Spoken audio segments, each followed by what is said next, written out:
어제 나는 요양보호사 시험을 보았는데 성범죄에 관한 문제가 나왔었기 때문에 오늘은 요양보호사와 대상자의 성욕 문제에 대해 생각해 보겠습니다. 참고로 여기에서 대상자라 함은 요양보호사의 도움을 필요로 하는 노인이나 환자를 말하는 전문 용어입니다. 시험장에서는 사진 촬영이 금지되었고 컴퓨터로 직접 정답을 표기하는 방식이어서 필기도구나 종이가 없었기 때문에 어제 출제되었던 문제를 나의 기억 속에 남아있는 대로 얘기해 본다면 이러합니다. 시설, 즉 요양원이나 요양병원의 거실에서 대상자가 자위행위를 하고 있을 때 요양보호사의 대처 방법은 무엇인가? 1. 그곳에 있는 다른 대상자들을 다른 장소로 옮긴다. 2. 자위행위를 하는 대상자를 나무란다. 3. 자위행위는 건강에 해롭다고 말한다. 4. 조명을 어둡게 해준다. 5. 자위행위가 끝날 때까지 기다려준다.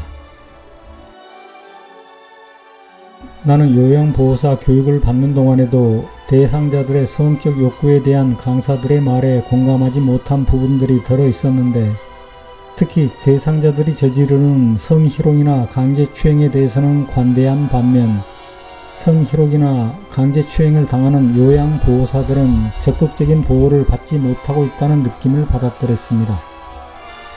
예를 들자면 치매 대상자가 곁에 있는 이성을 성추행하려고 할 때 대처 방법이라는 것이 이성과 거리를 두어 좌석을 배치한다거나 요양보호사가 성희롱을 당했을 때 장기 요양기관장의 대처 방법은 대상자에게 서비스 중단 조치를 취한다라거나 목욕시킬 때마다 대상자가 요양보호사의 엉덩이를 만질 때의 올바른 대처라는 것이 그렇게 못하도록 단호하게 말한다 정도가 고작입니다.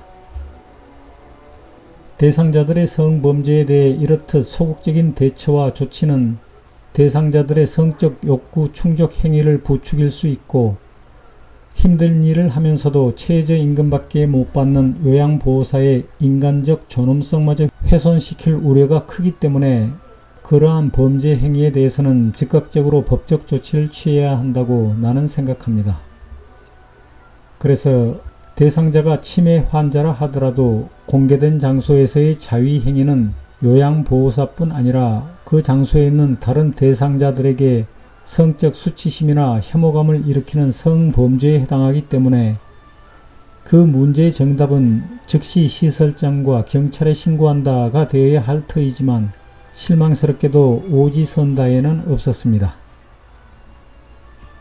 판례를 검색해보니 신체적인 접촉이 없다고 하더라도 같은 공간에서의 자위행위는 강제추행에 해당될 수 있고 강제추행이 인정되면 정신적 피해에 대한 민사적 손해배상이 가능하다고 하는 범죄 행위입니다.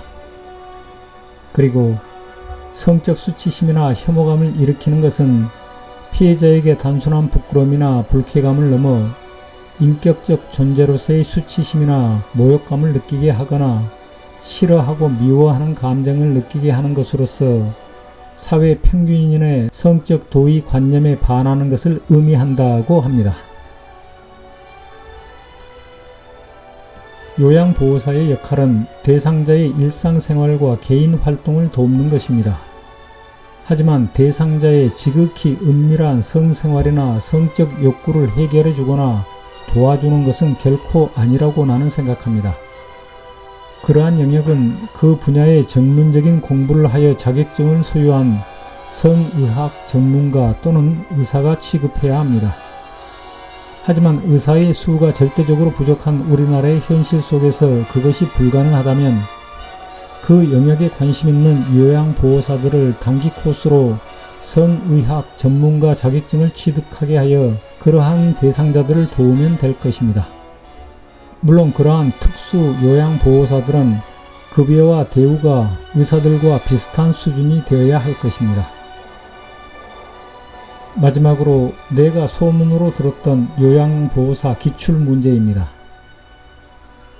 대상자의 성생활을 돕는 올바른 방법은 무엇인가 라는 문제의 정답은 체위 변화에 도움이 되는 기구를 이용하게 한다라는 것이었다고 합니다.